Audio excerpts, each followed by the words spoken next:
My wife's unforgettable first love returned to the country, and I asked her for a divorce. She sneered and said, "Do you think you can survive without me?" But in the end, the one who couldn't survive was her, and the one who came back begging was still her. Camila and I had been married for 12 years. For 12 years, I took care of her down to every smallest detail. After her grandfather passed away, the immense wealth and responsibility of the Mu family fell entirely on her shoulders. Camila's grandfather was the man who saved my life, someone I respected deeply. Before he died, he asked me to marry Camila, and I agreed. "Camila has been spoiled and isn't capable of much," he said. "I beg you, for the sake of my years of kindness to you, please help me help her too." This was the first and only time the old man ever used his favor to pressure me, and I had no choice but to nod. Soon after our wedding, Camila's grandfather passed away. The moment he was gone, internal strife erupted within the Mu family corporation. Camila's uncles took advantage of her being a woman and began seizing family assets openly. Because of this, I had to calculate every step carefully to protect both Camila and the Mu family. People laughed at me, calling me the Mu family's loyal dog.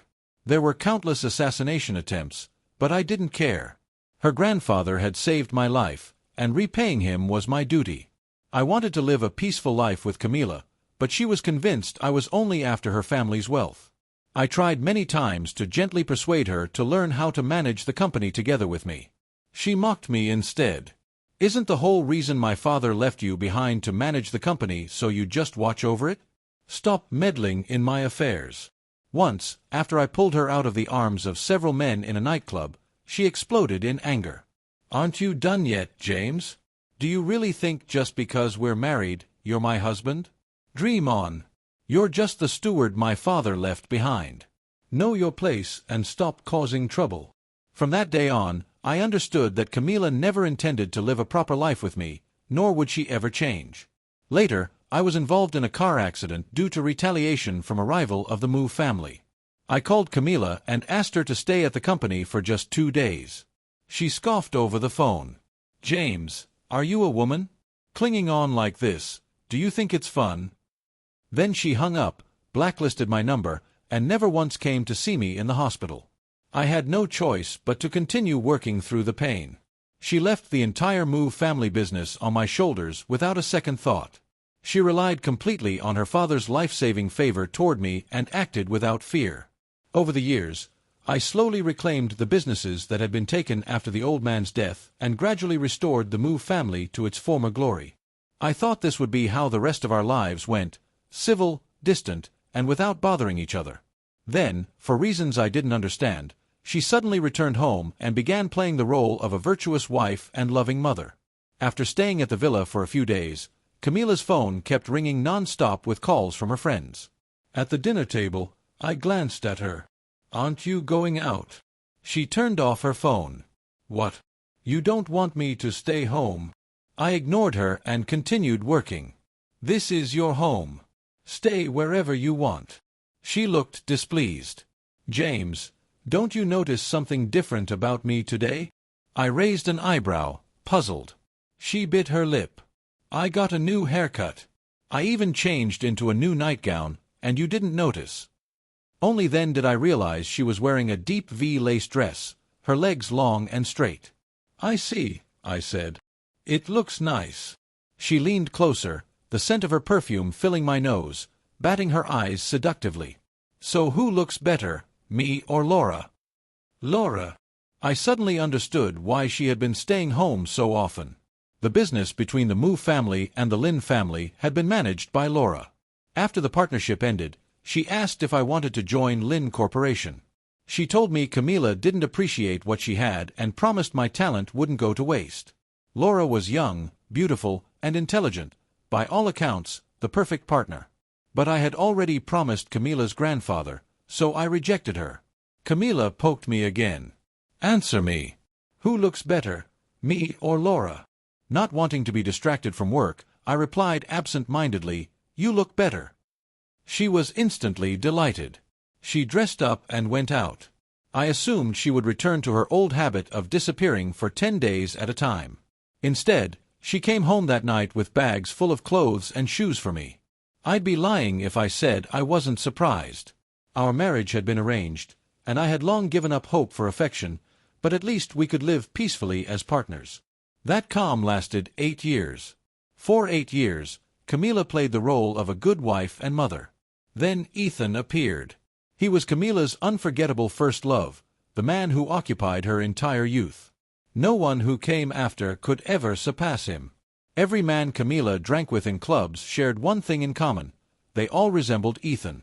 The day Ethan returned to the country, I accompanied Camila to the hospital for a checkup. We had tried for 3 years before finally conceiving this child. I was overjoyed, working from home every day. Afraid the housekeeper wouldn't care for her properly, I hired someone specifically trained to cook meals pregnant women loved. As Camila's body changed, she often cried and threw tantrums. I felt sorry for her and did everything I could to comfort her. After each outburst, she would look at me with red eyes and apologize softly. Little by little, my heart softened. Just when I thought my life was becoming complete, Ethan effortlessly took everything away. After the checkup, Camila seemed distracted, her hand gripping her phone tightly. She forced a smile. "Honey, go home first. I have a class reunion this afternoon and might be back late." I felt uneasy. "I'll drive you." "No need," she said. "Let the driver take me. I want your coconut chicken soup when I get home. Can you make it for me?" She pouted playfully, and I smiled. It took 5 hours to prepare the soup. The doctor said her pregnancy was stable as long as she didn't drink. When she came home that night, her eyes were red. I brought the soup to her. "Try it." "I don't want it anymore." I coaxed her gently. "Just one sip." I worked on it all afternoon. She suddenly exploded, throwing the bowl. I said I don't want it. "Can't you understand?" She cried and ran upstairs. The soup scalded the back of my hand, turning it red. That night, I saw photos from the reunion posted online. Sitting beside Camila was Ethan. Ethan and Camila were childhood sweethearts, perfectly matched. In the photo, he wore a white shirt and gold-rimmed glasses, his gaze restrained yet full of longing. He had the youthful charm Camila always loved, something I had lost after years of ruthless business battles. Ethan's parents had wanted him to marry Camila. Her grandfather saw through their intentions and refused. Now, with the old man gone and Ethan back, nothing stood in their way. When I tried to enter the bedroom, the door was locked. I went to the guest room, already prepared for her change of heart. I didn't argue. I only hoped she would give birth to the child, securing some protection for herself and the Moo family. Once the child was born, I would owe them nothing. The next morning, Ethan came to see me. He was elegant, confident, and smug. He told me Camila still loved him and offered me 10 million to leave. I laughed. He sneered. I reminded him that the Moo family business had been entrusted to me personally. When he insulted me, I stared him down and told him the truth, that he was nothing but a homewrecker. When he tried to attack me, I subdued him easily and left. That evening, Camila threw a cup at my head. Blood streamed down my forehead. She panicked, asking why I didn't dodge. I was exhausted. I asked her why she kept hurting me, whether my kindness meant nothing, whether owing her father my life meant I deserved this. She cried and blamed Ethan. I laughed bitterly and told her the truth. "We're getting a divorce." She panicked, begged, and hit me. I told her calmly, "I won't regret it." And I left. Her devastated sobs echoed through the villa doors, but I walked away without hesitation. I slept better than I had in years. When I woke up, it was already close to noon. My phone was filled with missed calls from Camila. I drove straight to the office, opened the door, and found Camila already standing inside. She threw the contract at my feet, lifted her chin, and glared at me fiercely. "Didn't you want a divorce? Fine. Let's get divorced. Go ahead and sign." Her delicate face was marked with exhaustion. Dark circles showed beneath her heavy makeup, barely hidden. It was obvious she hadn't slept all night. I picked up the contract and skimmed through it in a few minutes. The divorce terms were brutally harsh. Not only was I required to give up control and shares of Moo Group, but she also demanded most of my personal assets. As for the properties, There wasn't a single one left for me. Camila wore a smug expression, clearly convinced I wouldn't dare to sign. My hands trembled with anger. How was this any different from being left with nothing? Seeing my shaking hand gripping the contract, her tone softened instinctively. "What do you say, James? If you don't sign, we can still—" Before she could finish, I signed my name without hesitation. "You're crazy," Camila said, staring at me in disbelief. The confidence in her eyes finally shattered. She was scared now. "I don't want a single cent of the Moo family's money," I said calmly, exhaustion filling my eyes. "My personal account has a little over 80,000. If you need it, I can transfer half to you." All these years, I had poured my heart and soul into the company and into Camila. Aside from basic necessities, I had never bought anything extra for myself. If she wanted me to leave with nothing, I would give her exactly that. In doing so, I would completely repay the old man's favor. Seeing my resolute attitude, the reluctance in Camila's eyes slowly turned into anger. "Fine. If you want to act noble, I'll grant you that," she sneered. "I'd love to see how long you last with your 80,000 once you leave Moo Group." She slammed the door in rage, just like she had the day before. I stood by the window, looking at the towering buildings outside, then glanced at the photo of myself at 18, the boy sponsored by the Moo family. "Finally," I murmured, "I'm free." Not long after leaving Moo Group, my phone began to explode with notifications. When I saw screenshots of Camila's social media post, I couldn't help but laugh. In her post, she announced our divorce and warned that anyone who helped me would be going against her. Still as childish as ever, I turned off my phone and walked into a quiet bar by the roadside. The burning liquid slid down my throat as colorful lights flickered across my body, making me uncomfortable. Camila never liked me drinking. Even when I had to drink for business after we got married, I would wash myself several times before daring to go home. But today, I could drink freely. I no longer had to care about her. I didn't have to care about anyone. I was finally free. From now on, I could live however I wanted, without being morally manipulated by anyone ever again. "Mr. Liu, what brings you here for a drink today?" a voice asked playfully. "Aren't you usually rushing home to accompany your wife?" I looked up and met a pair of teasing eyes. Laura was watching me with amusement. The overhead lights cast a warm glow on her, and after half a year without seeing her, she looked even more graceful and gentle. "I'm divorced," I said calmly. "What? You're divorced?" Laura asked, pretending to be shocked. Seeing her exaggerated reaction, I laughed. "Your acting is terrible." She smiled helplessly. "I was just worried you might take it too hard. Everyone knows you're famous for pampering your wife." Everyone knew, except Camila. She had taken everything for granted, pushing me further and further away. When the old man passed away, most people thought Moo Group falling into my hands was like a sheep walking into a tiger's den. They were certain I'd divorce Camila and seize the Moo family's assets. But I didn't. Step by step, I carried Moo Group on my shoulders, doing everything I could to protect Camila. Even Laura once said that if I were her husband, the Lin family would have dominated the capital long ago. But Camila never understood. "Let it go," Laura said gently, pouring herself more wine. "Losing you is Camila's loss." I pointed at her glass. She looked at me, confused. "This bottle costs 10,000, I said. "You poured about a tenth. Transfer the money, or cash." She burst out laughing. "Are you bankrupt?" I smiled through the haze of alcohol. I walked away with nothing. I downed the rest of my drink in one gulp, and the next moment, everything went dark as I collapsed into her arms. When I woke up, my head felt like it was splitting apart. Out of habit, I reached for my phone, ready to head to work, then froze. Wasn't I drinking with Laura last night? How did I end up in bed? My eyes flew open.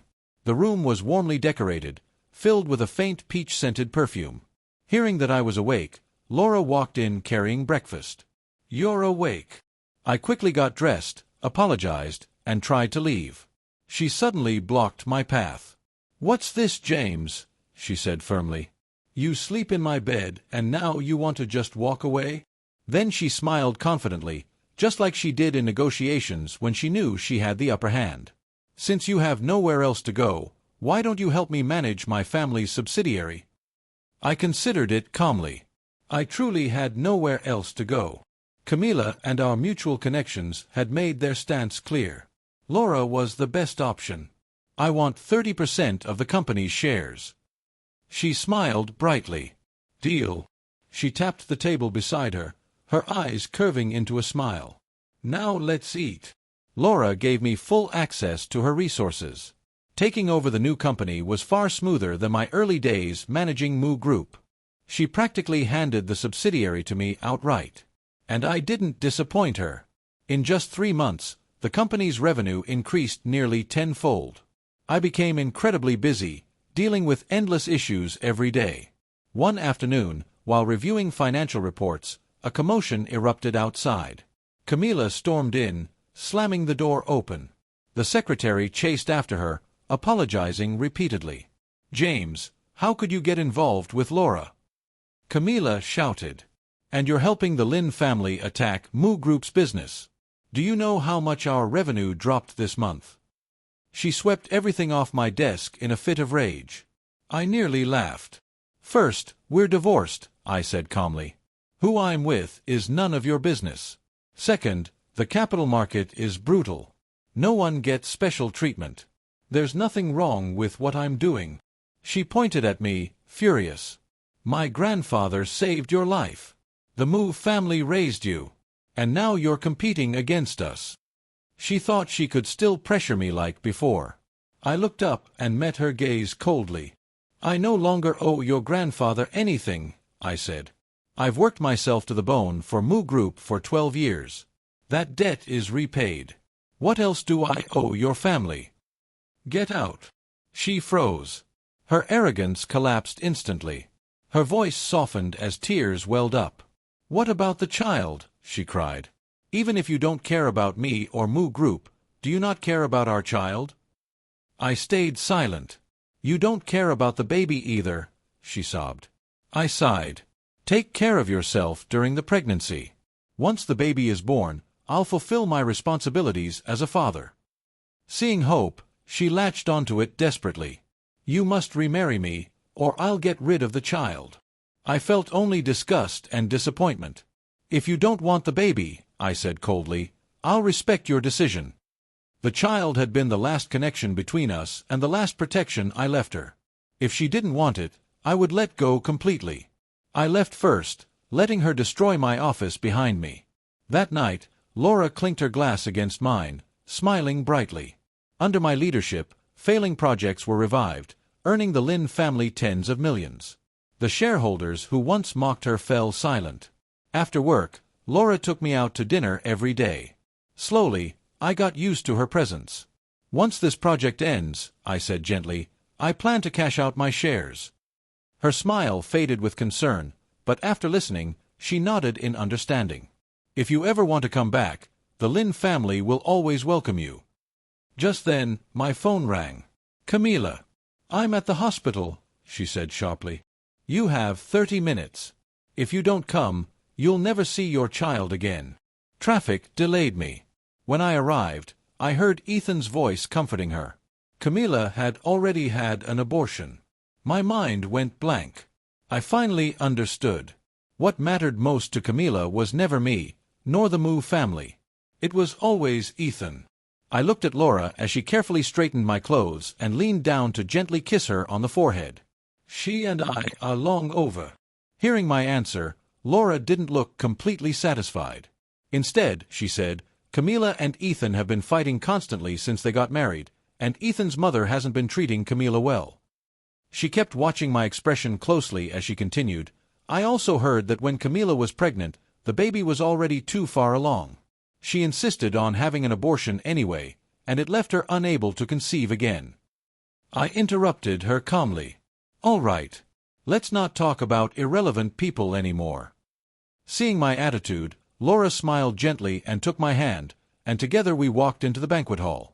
Although my company wasn't very large yet, it was already a leader in its industry, and my relationship with the Lin family was exceptionally close. Because of this, many people at the banquet were eager to approach me and make connections. After several conversations, I did manage to identify a few promising business partners.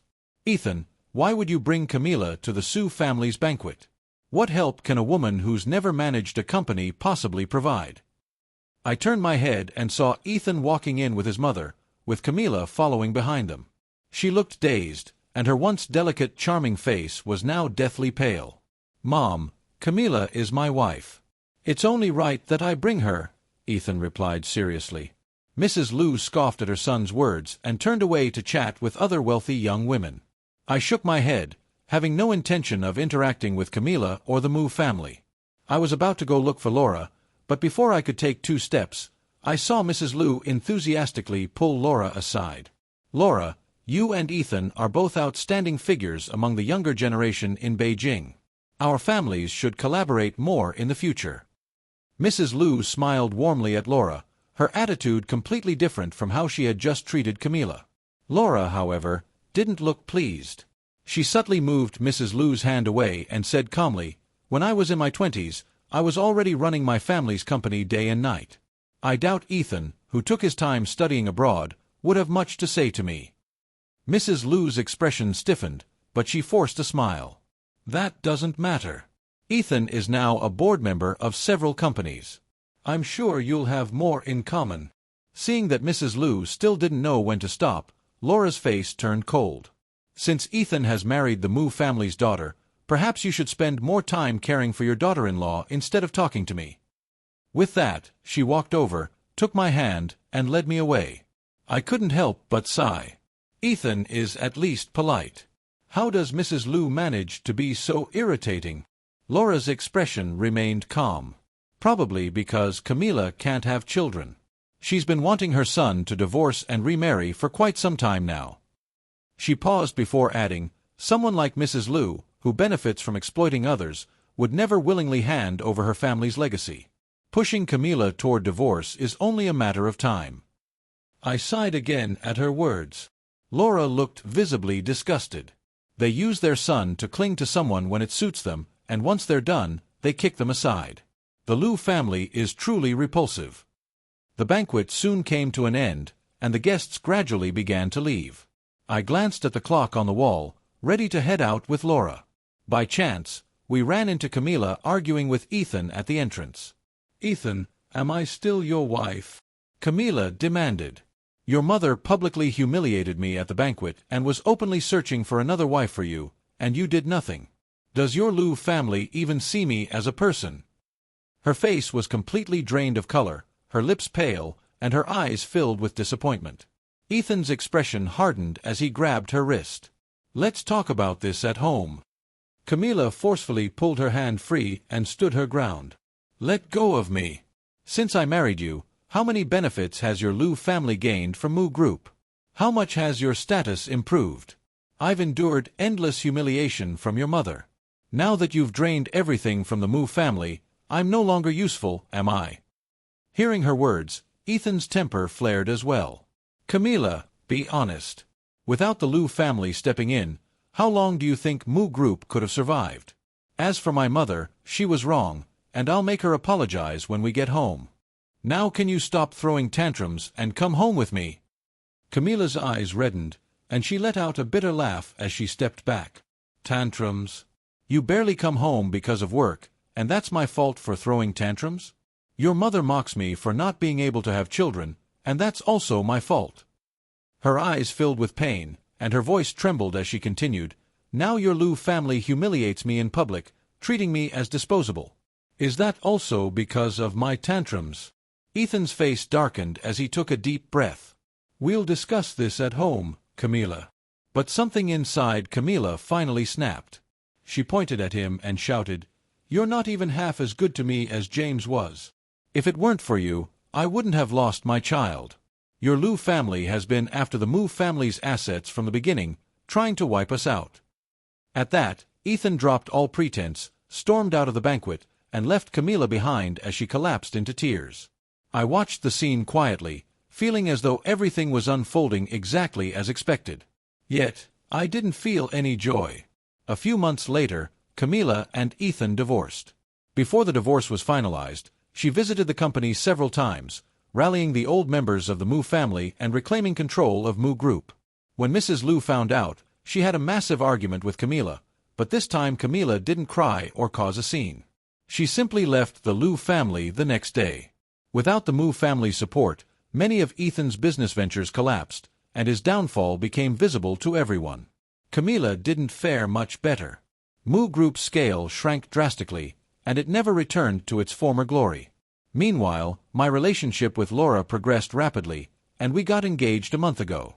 Thinking back on everything that had happened over the past 6 months, I sighed, placed a white chrysanthemum in front of the Mu patriarch's grave, bowed, and turned to leave. As I did, I saw Camila. She looked gaunt and pale, so much so that I almost didn't recognize her. She hesitated for a moment before speaking. "You're here to see Grandpa too?" I nodded, not intending to say much. Camila reached out and grabbed my hand, trembling slightly.